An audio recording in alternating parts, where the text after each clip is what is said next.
So, hi, I'm looking through YouTube for inspiration, as you do, and in the hope that I'll get inspired for my next video, and that's how I operate my YouTube channel. I listen, I get inspired, I'll write something or steal something, and then I record it. I say record it for you, the truth is it's probably recorded for me as a scrapbook of everything I've ever done. Then I have the cheek to call it a YouTube channel. Anyway, I'll turn this into a lesson, I'll say, and I'll create something, I'll make it a lesson. Anyway, I'm babbling. I'm going through YouTube, open-minded, looking for inspiration. I mean, I'm going to listen to anything classical, pedal demos, a random guitar player, a rock and roll guitar player, somebody's back catalogue, just to get inspired. I'll even listen to, you know, anything, opera, maybe no opera. Maybe I'll get there. I'm not cultured enough yet for opera.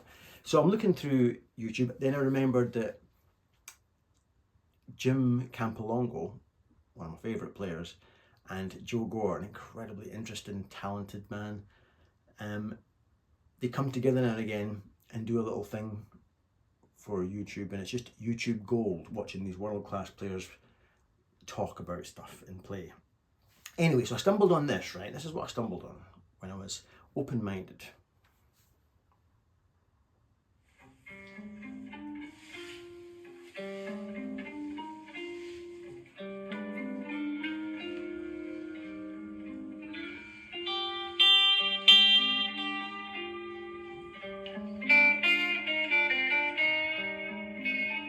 Right? So I'm completely captivated by this music. And so now I'm researching Astor Piazzolla, the composer, who apparently is an accordion player from Buenos Aires and has big links to tango music. I'm listening to other people's covers of this tune and I'm just letting it wash over me, and I'm just loving it.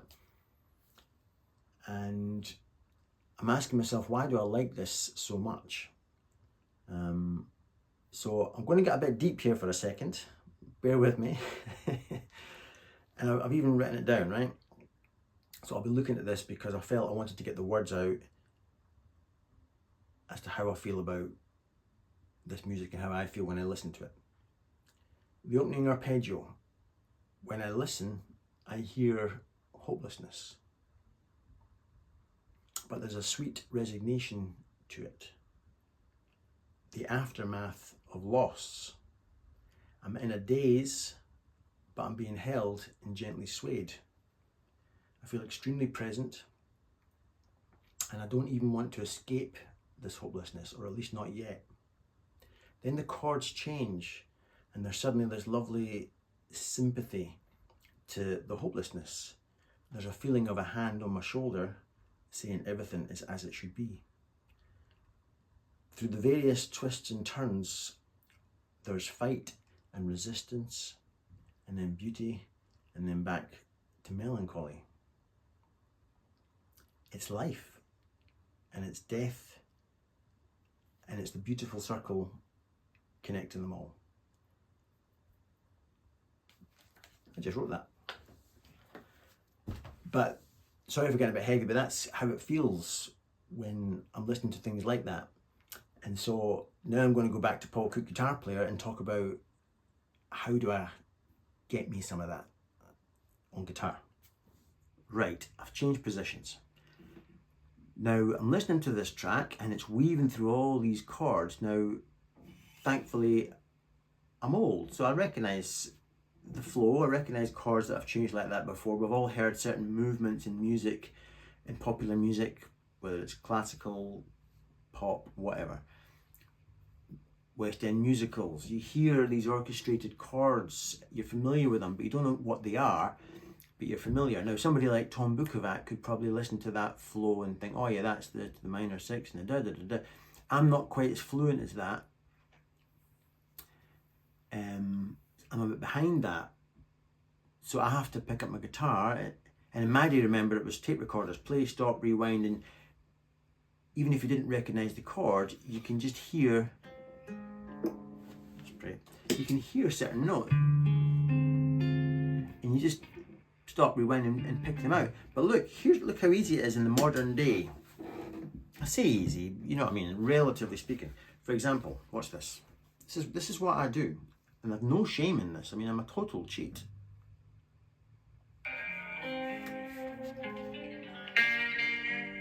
Now watch this. So I paused it. I'll hide my face because that will get better focus.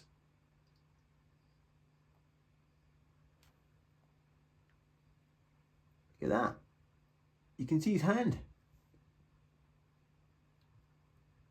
So what I'm hearing, for example, to take that chord there, I hear the notes. I mean, again, Tom Bukovac would be laughing. I hear this, I go, oh, that's nice, what's that? What's that next one? And then I hold it down, I think, oh,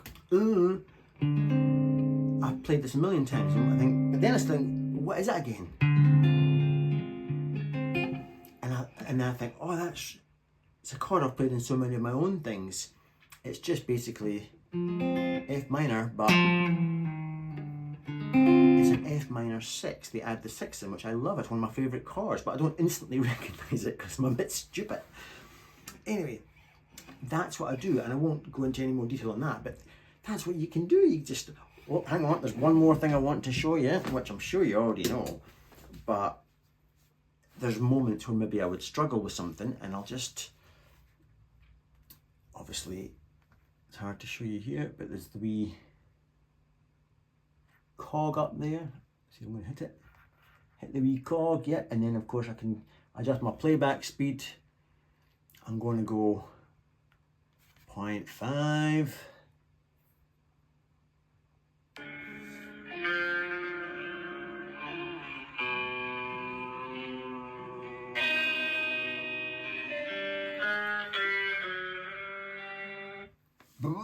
Makes you feel seasick. So if I'm ever struggling, I can cobble the chord together, even if it's just deconstructed, and then I'll hold my fingers and think, there's got to be a better way to play it than that, and I just go through that thing. You can't be lazy, you have to work at it. Anyway, so that's how this video was created, and I often steal like that.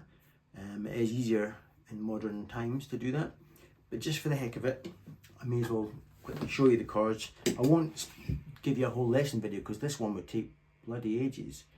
There's so much in it. But in concept, buzz away. Before I even began, I thought, I think this is too good to try and do a spin-off. I'll just copy the damn thing. Not quite note for note, but I'll pretty much, and if I want to go in my own direction at any point, I'll do that. And so, first rule, learn the goddamn chords. Gotta learn the chords and be quite relaxed with them. You don't have to name them, you don't have to know what they are, but learn them and know where they're coming, and then when you're playing lead, as I did, all the way through, all the lead player is doing, whether it's the accordion player or in this case, Jim Campilongo, he's just following the chords. He has, over years of time, built up ways of, if I said to him, Jim, suggest an A minor, you'll say, what flavour would you like it in, Paul? Would you like some sixth thrown in? Would you like this thrown? And he has these ways of doing it. And so that's all he's doing. He's rummaging through his toolbox and he's coming out with these lovely ways of moving with the chords. I don't believe he's particularly playing from scales. I think he just knows where the chords are coming and he knows how to sympathise with it.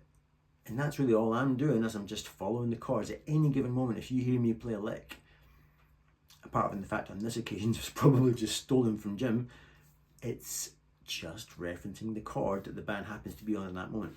That's today's lesson. But anyway, I'll show you the chords just in case anybody wants to know what they are. I apologise in advance if I name them wrongly. So we've got, first of all, the opening lick. I mean, I've tried it in various different positions. At first I thought, what is the lick? And I thought, that's clunky. Surely there's a better way. And I'm hearing Tobias Hoffman half-step rub kind of ideas in my head. I'm like, yeah, I don't want to do it there. I know, I'll change the key. I'll change it to A, I said. So then I got a much happier position. And I played it like this.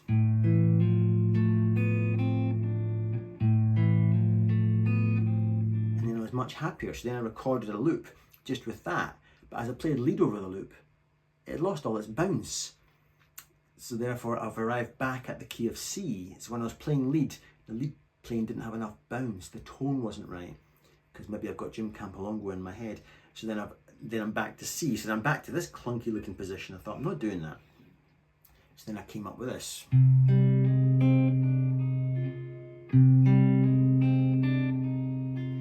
You can learn that if you want. Again, you can zoom in my hands. And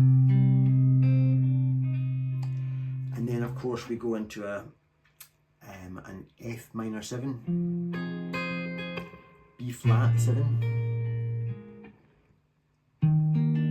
What's that? An E flat major 7, is that right? To a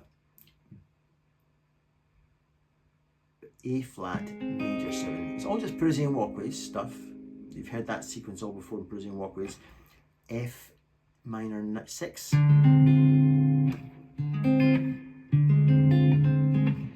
G7 with a little raised.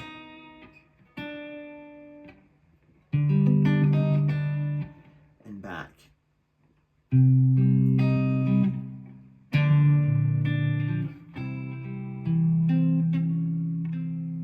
That's just C minor, which is the key of the song, then a B flat, then raised a tone to C major. So it's a neat way, you've heard a million times in music, of connecting C minor to C major. And he raises the 1 on that. Then back to this.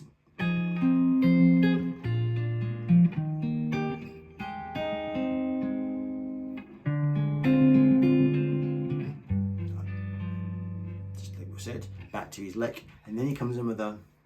Now this is one chord I had to zoom in on Joe Gore's hand. I don't know what it is. I don't know if it is an F sharp minor with a one of them on it, and there's F sharp minor. But I'm hearing that, or is it just simply a C sharp major 7? I don't know, but I just zoomed in on Joe's hands, and this is the notes he's playing. He just goes. A C7 with a raised 1, and then back to F minor, there's your F minor 6, C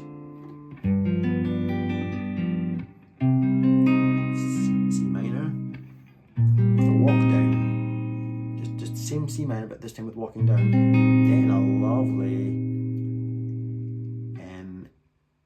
D7 played not like your mama would play it. How did he play it? I'm lost. Oh, guitar playing's hard. Where was I? Oh yeah.